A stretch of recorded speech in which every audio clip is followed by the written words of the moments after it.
Salut à tous les gars, c'est Luxionio. Aujourd'hui, toute nouvelle vidéo. Comme vous pouvez le voir, on n'est pas sur une moto actuellement, on n'est pas sur un cheval non plus comme eux, mais bientôt on le sera.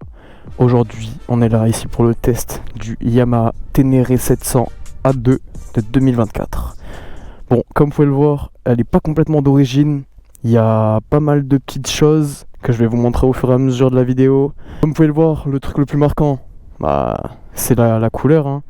Tic, déco, jaune, un sort de vert, gris, mais franchement qui rend super bien, avec un fond noir, des petites marques marquées partout dessus. Franchement ça rend super bien. Les gens du moins, en général, ils aiment un peu trop la moto, ils viennent un peu trop la toucher. Cette moto là elle est à mon frère. Peut-être un jour vous le verrez dans une prochaine vidéo où on roulera ensemble. Mais là aujourd'hui c'est moi qui fais le test de sa moto. Donc je vais essayer de faire du mieux que je peux pour vous la présenter. J'irai pas faire le fou dans les chemins, je vous préviens.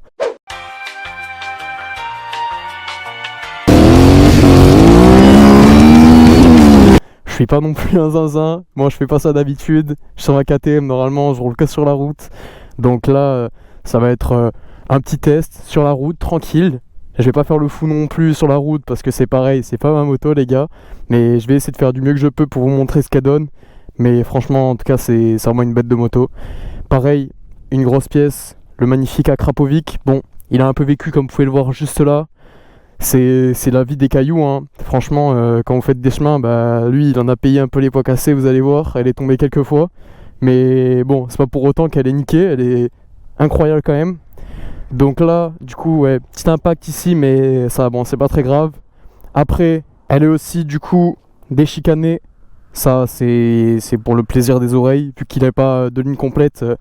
En vrai c'est ce qu'il faut, parce que ces pots comme ça là maintenant avec les normes ils sont jolis, hein, mais ils donnent rien. Enfin le son est vraiment pas ouf. Moi le seul truc qui me dérange c'est ça. C'est censé être le support de plaque court a priori, mais bon, court, je pense que c'est relatif pour tout le monde. C'est pas moi ce que j'appelle ça court, mais bon, en soi ça évite d'avoir quelque chose juste là, donc peut-être ça rend un peu mieux. Franchement je sais pas trop, chacun ses goûts. Moi je suis pas très fan, mais bon, ça quand même finit bien la moto. Pareil, il a des petites sangles ici là, où il peut venir accrocher une sacoche. Là il y est pas, mais pour faire de la route, une moto comme ça c'est le top, hein. Franchement il y a pas mieux. Un trail, tu peux aller partout. T'as un gros réservoir, tu peux faire de la route, hein, c'est incroyable. Après il me semble aussi que de base il a pris le pack rallye. Du coup c'est pour ça qu'il a le guide chaîne. Il me semble qu'en plus il a du coup le carter moteur. Ça pour les cailloux, quand on fait des chemins, c'est vraiment ce qu'il faut, c'est le nécessaire, c'est le minimum. Et qu'est-ce qu'il a rajouté d'autre? Les crash bars. Bon vous voyez, hein, c'est pas inutile. Et ils ont bien mangé, mais franchement ils ont aussi bien sauvé la moto. Là ici c'est un peu touché, mais franchement c'est rien du tout par rapport à eux ce qu'ils ont pris. Imaginez ça sur la moto, là il aurait dû tout refaire, enfin ça aurait été un carnage complet. Après, qu'est-ce que j'ai pu oublier? Les petits feux à l'avant comme ça c'est pareil, hein. Je vais essayer de vous montrer en les allumant. Ça rend bien. Moi j'avoue que j'en vois pas trop l'utilité, même si quand vous faites beaucoup de route c'est certainement super utile. Mais là ça change quand même vachement bien la gueule de la moto. Deux petites lumières en plus comme ça dans la nuit, ça éclaire vraiment, mais très fort. Les gens souvent ils croient qu'il a les pleins phares quand il roule. C'est assez violent. Après qu'est-ce qu'on peut venir parler? Bon, les rétros c'est d'origine. La bulle, pour moi il me semble, peut-être vous me le direz en commentaire, je me trompe, mais il n'y a rien qui n'est pas d'origine. Même ça il me semble que ça doit y être de base, logiquement j'espère. Parce que bon, si la moto elle a vraiment rien, elle serait peut-être pas si jolie que ça.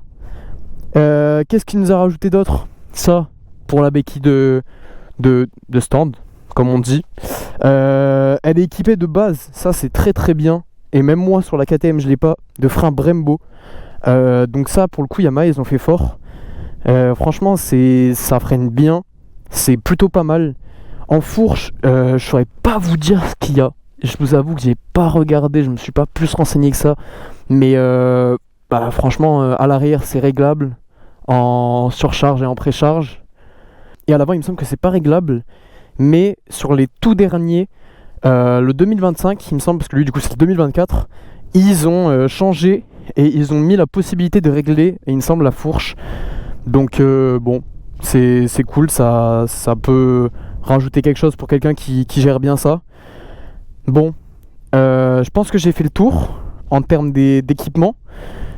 Du coup, comme je vous l'ai dit au tout début, elle est en A2. Ça veut dire qu'elle fait du coup 47,5 à la place de 73, il me semble, quelque chose comme ça. Elle est lourde, elle est haute. Donc pour les petits gabarits, je pense pas que ce soit le top comme moto. Moi, je sais que je fais 1m80 et honnêtement, je suis à l'aise, mais plus petit. Bon, mon frère est plus petit, hein, mais vous avez la possibilité de la faire rabaisser, donc ça peut aller. Mais c'est vrai que c'est pas une moto faite pour les petits gabarits. Donc voilà. Elle fait, il me semble, 204 kg à plein, donc réservoir rempli. À sec, elle doit faire 188, 190, quelque chose comme ça, parce qu'elle a un réservoir de 16 litres. Donc franchement, gros réservoir. En distance, il me semble que elle est censée pouvoir faire, ils disent Yamaha, 350 km.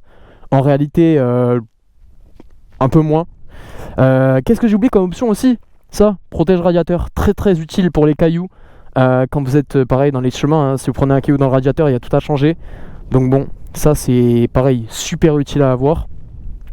Sinon après je pense que j'ai fait le tour. Maintenant on va partir sur le petit test routier. Vous pouvez voir, le temps est pépite. Franchement là je vous ai trouvé un petit point de vue. Vous me direz ce que vous en pensez. Cette fois-ci je suis pas à Toulouse comme vous avez pu vous en rendre compte, parce que bon, le temps, le paysage c'est pas le même. Mais en tout cas ça fait toujours plaisir d'avoir un joli temps comme ça pour aller rouler. Là de suite je vais vous faire écouter le son, comme ça vous allez voir un peu ce que ça donne au ralenti, à l'arrêt. Et ensuite on ira rouler directement, si j'arrive à trouver le neutre, pour vous faire écouter ce magnifique son.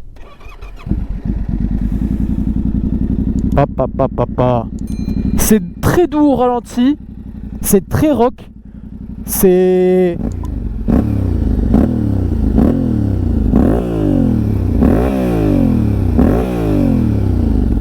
Franchement, déchicané, je trouve que le son est plutôt pas mal. Bon, je récupère ça, j'évite de cacher la plaque quand on va rouler. Je vais récupérer ces gants bien sûr pour pouvoir les mettre aussi. Et maintenant on est parti pour le petit test routier.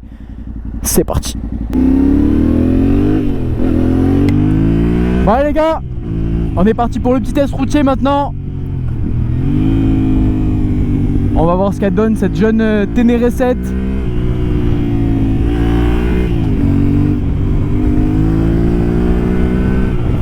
On est vraiment sur une position qui est complètement différente d'un roadster.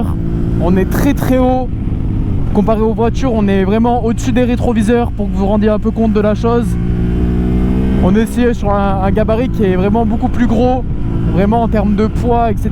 Ça n'a rien à voir. On a une hauteur de selle, comme j'ai dit, vraiment qui est beaucoup plus haute. Donc tout ce qui est freinage, etc. c'est vraiment anticipé avec ce genre de moto, parce que ça se dentine. Et ça peut faire quelques petites frayeurs.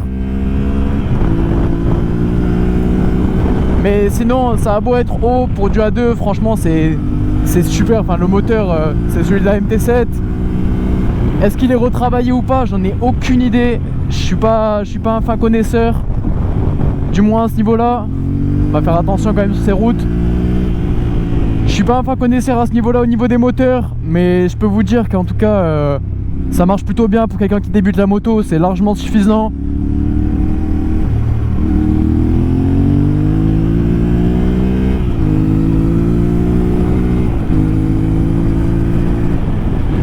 Ça se comporte vraiment bien.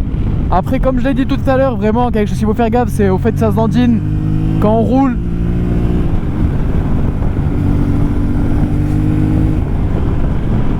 Ça peut être super dangereux. À l'entrée d'un virage, la moto elle se met à bouger dans tous les sens, ça peut nous faire guidonner. Ça c'est vraiment faut faire super attention.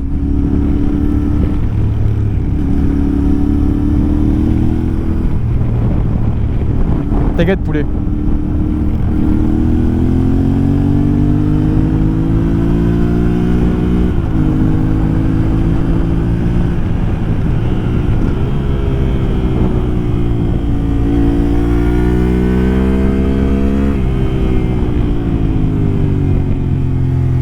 On va faire attention de ces virages, il y a un peu de cailloux.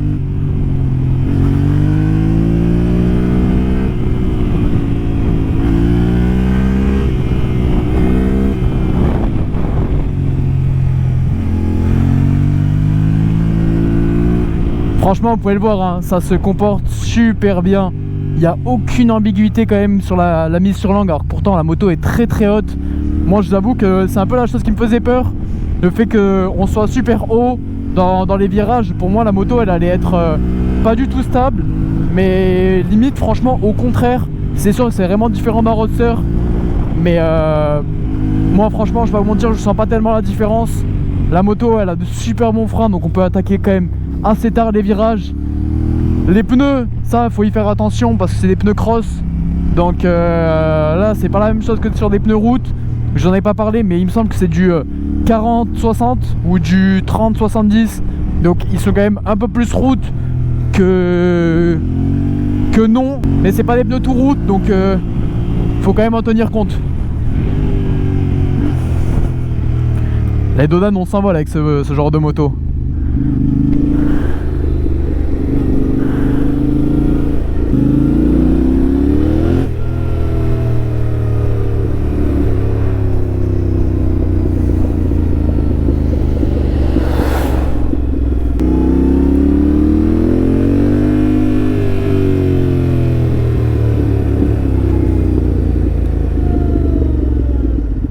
Le clignotant, c'est pour les chiens, madame. Ah là là, les gens.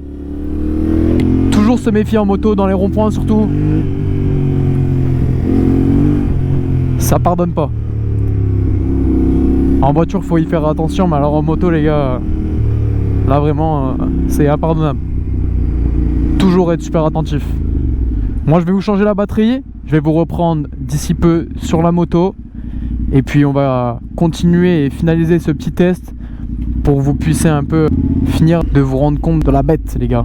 Voilà les gars, on va finir ce petit test comme il se doit.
Sur ce les gars, moi je vous dis à une prochaine dans une toute nouvelle vidéo, en espérant que ce soit un prochain test peut-être, pour diversifier un peu ce que vous pouvez voir sur la chaîne, ou ce sera peut-être encore un pur sound, je ne sais pas encore. Vous le verrez bien par vous-même. Moi, je vais continuer de profiter de mes vacances, en espérant pas me faire tuer par quelqu'un comme ça. Puis je vous dis ciao, c'est Duxionio. Et n'hésitez pas à vous abonner, à commenter et à partager les gars, pour être toujours plus nombreux. Plus on est, mieux on est comme on dit. C'était Duxionio, ciao.